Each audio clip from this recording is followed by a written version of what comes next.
Assalomu alaykum hurmatli tinglovchilar. Bugungi mavzuyimiz eski o'zbek yozuvi fani bo'yicha arab izofasi mavzusi. Demak, bugungi mavzu bo'yicha rejamiz izofa so'zining lug'aviy ma'nosiga to'xtalib o'tamiz. Birikma tushunchasi haqida ma'lumot beramiz. Birikma va arabiy izofa o'rtasidagi farqlarni tushuntiramiz. Arabiy izofada qamariy va shamsiy harflar va ularning o'rni, o'zbek tiliga o'zlashgan arabiy izofa birikmalari hamda arabiy izofada so'z tartibini ko'rib chiqamiz. Mavzu yuzasidan tavsiya etilayotgan adabiyotlar Jumaniyozov Rahimboy eski o'zbek yozuvi kitobi, Ashirboyev, Azimov, Rahmatov va G'oziyevlar muallifligidagi eski o'zbek tili va yozuvi praktikumi kitobi va so'nggisi Ishoqov eski o'zbek tili va yozuvi kitobi. Demak, izofa so'zining ma'nosiga to'xtaladigan bo'lsak, izofa so'zi arab tilidan olingan bo'lib, idofa deb talaffuz qilinadi. Bu so'zning ma'nosi arab tilida bog'lash, qo'shish yoki orttirish kabi ma'nolarga ega. Biz bilamizki, eski o'zbek yozuvi matnlari bilan tanish jarayonida matn tarkibida juda ko'p arabiy izofalarga duch kelamiz. Masalan, mana hozirgi misoldan ham ko'rishimiz mumkin. Bu misolimizda darul hukuma izofasi berilgan, birikmasi berilgan. Arab izofasi deganda mana shu tartibdagi so'z birikmalarini tushunamiz. Demak, darul hukuma tarjima qiladigan bo'lsak, hukumat idorasi, hukumat binosi tarzida tarjima qilinadi. Arabiy izofada so'z tartibi haqida gap yuritadigan, so'z yuritadigan bo'lsak, demak, mana bu berilgan misolga e'tibor qaratadigan bo'lsak, lisonut tayr birikmasi berilgan. Demak, bu arab izofasi orqali berilgan ibora bo'lib, bu yerda so'zlarni joylashuviga e'tibor beradigan bo'lsak, mana bevosita tarjimasiga qaraymiz. Qush tili o'zbek tiliga teskari holatda turar ekan. Demak, o'zbek tilida qushning tili, ya'ni dastlab aniqlovchi, keyin aniqlanmish kelsa, arab izofasida so'z tartibida birinchi aniqlanmish, undan keyin aniqlovchi turadi. Shuning uchun ham lisonut tayr yoki qator misollarni keltirishimiz mumkin. Masalan, atoqli so'zlardan biri Nuriddin so'zi. Bu yerda ham o'zbek tiliga e'tibor beradigan bo'lsak, dinning nuri o'zbek tilida dastlab aniqlovchi, keyin aniqlanmish bo'lsa, arab izofasida berilgan so'z birikmasida esa dastlab nur, ya'ni aniqlanmish, keyin din aniqlovchi kelgan. Yoki boyagi so'zni oladigan bo'lsak, mana lisonut tayr so'z birikmasi aslida hozir 3 komponentdan iborat. Birinchisi bu lison, aniqlanmish, ikkinchisi aniqlanmish va aniqlovchini o'zaro bog'lovchi al-aniqlik artikli va uchinchisi aniqlovchi tayr so'zi va umumiy holatda lisonut tayr tarzida o'qiladi. Demak, o'zbek tilida tarjimasi qushning tili tarzida bo'ladi.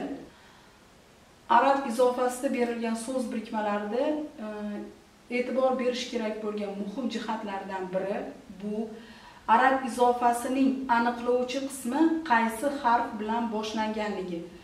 Biz bilamizki, eski o'zbek yozuviga arab alifbosidan 28 ta harf o'zlashgan va bu 28 ta harf ikki guruhga bo'linadi. Bular 14 ta qamariy harflar guruhi va 14 ta harfdan iborat shamsiy harflar guruhi. Agar arab izofasida aniqlovchi qamariy harf bilan boshlangan bo'lsa, unda demak, boya yuqorida aytganimizdek, aniqlanmish va aniqlovchini o'zaro bog'lovchi al-aniqlik artiklidagi lom harfi talaffuz etiladi. Mana shu holatda yana bir narsani e'tiborga olishimiz kerak. Artikl tarkibidagi alif harfi izofada talaffuz qilinmaydi, ya'ni talaffuzda tushib qoladi.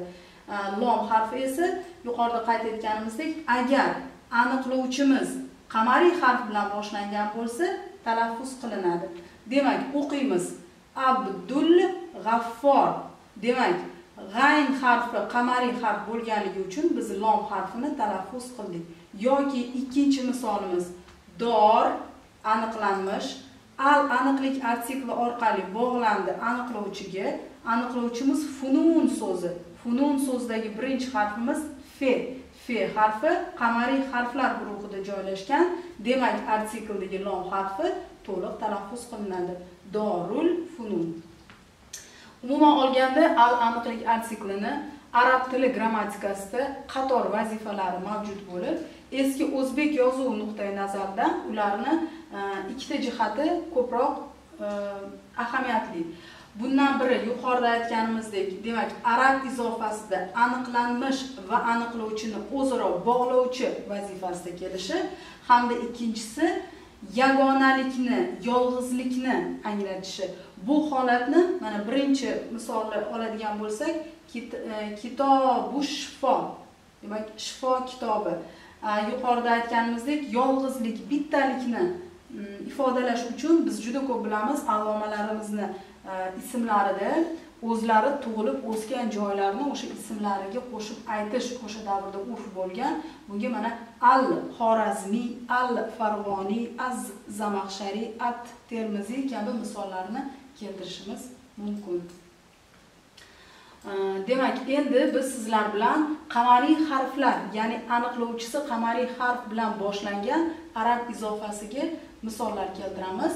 Mana ko'rishimiz mumkin. Demak, aniqlanmish dor, al artikli kelyapti, funun aniqlovchi. Demak, dor, al, funun. To'g'ri talaffuz qilinganda esa dorul funun, ya'ni fe harfi qamariy bo'lganligi uchun lomni o'qidik. O'zbek tilida fanlar uyi deb tarjima qilinadi. Yoki shamsiy harf bilan boshlangan aniqlovchiga ega arabiy izofaga misol keltiradigan bo'lsak, lisonut tayr. E'tibor bergan bo'lsangiz, to harfi shamsiy harflar guruhida joylashganligi bois bu yerda artikldagi lom o'qilmadi. Uning o'rniga shamsiy, ya'ni to harfi ikkilantirildi. Lisonut tayr. Demak, alohida oladigan bo'lsak, lison al tayr, yana qaytaraman, to shamsiy bo'lgani uchun lisonut tayr tarzida o'qildi. O'zbek tilidagi ma'nosi qush tili. Xo'p, arabiy izofalarga mana qator misollar keltirganmiz. Biz bularni o'qib, hozir aniqlovchisi qamariy va shamsiy bilan boshlanganiga qarab to'g'ri talaffuz qilishga harakat e'tibor beramiz va yo'l-yo'lakka ajratib ketamiz. Demak, birinchisi kitobush shifo talaffuzdan ham bilishimiz mumkin. Demak, shin qamariy bo'lganligi uchun lom talaffuz qilinmadi. Keyingi misolimiz dorul funun. Demak, fe qamariy harflar guruhida joylashgani uchun lom to'liq talaffuz qilindi. Navodirush shabo, shin shamsiy harflar guruhida bo'lganligi uchun lom talaffuzda tushib qolib, o'rniga shin harfi 2 marta talaffuz qilindi. Mezonul avzon, aniqlovchining birinchi harfi alif, qamariy harflar guruhida bo'lganligi uchun lomni o'qidik. Dorul fano, fe qamariy harf bo'lgani uchun lomni to'liq talaffuz qildik. Va so'nggi so'zimiz Abdulloh, demak, so'z tarkibidagi lom shamsiy harf bo'lganligi uchun uni 2 marta talaffuz qildik. Biz eski o'zbek yozuv matnlari, xoh u Navoiy bobomiz, Zahiriddin Muhammad Bobur davridagi matnlar bo'ladimi yoki mana so'nggi eski yozuvdagi manbalar qatoriga biz jadidlar davridagi adabiyotlarni qo'shamiz. Demak, juda ko'p qator arabiy izofada berilgan birikmalarni uchratishimiz mumkin. Mana ularga misol, demak, mezonul avzon, mantiqut tayr, majolisun nafois, navodirun nihoya, qisasul anbiyo, dorul fano, dorul baqo, Abdulloh yoki mana atoqli otlari bugungi kunda ham juda ko'p ishlatiladi. Abdulloh, Nuriddin, Abdurazzoq, Najmiddin, Abdullatif, Mehriddin, Alovuddin kabi ismlar. Uchun bugungi mavzuyimiz mana shu ma'lumotlardan iborat edi. E'tiboringiz uchun rahmat.